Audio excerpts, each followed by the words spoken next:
আমাদের নিজেদের পুকুর খাল বিল যেখানে পানিটা একদম ফ্লুয়েন্টলি চলে যায় সেখানে কি বাধা দিয়ে মাছ চাষ করার কোনো নিয়ম জানেন আপনারা? আমার তো জানা নাই। সেখান থেকে এমনিতে আমরা মাছ ধরবো, জেলেরা এমনিতে মাছ ধরবে, কিন্তু মৎস্য চাষী মূলত কেমন হবে যে আমার একটা নিজস্ব জলাশয় আছে বা কোথাও বদ্ধ জলাশয় আছে ইজারার মাধ্যমে, সেখানে তারা মাছ চাষ করবে। আমরা তো সেই নিয়মগুলো আসলে মানছি না।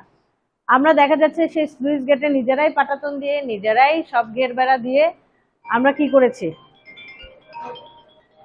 জায়গাগুলো মাছ চাষ করার জন্য করে রেখেছি।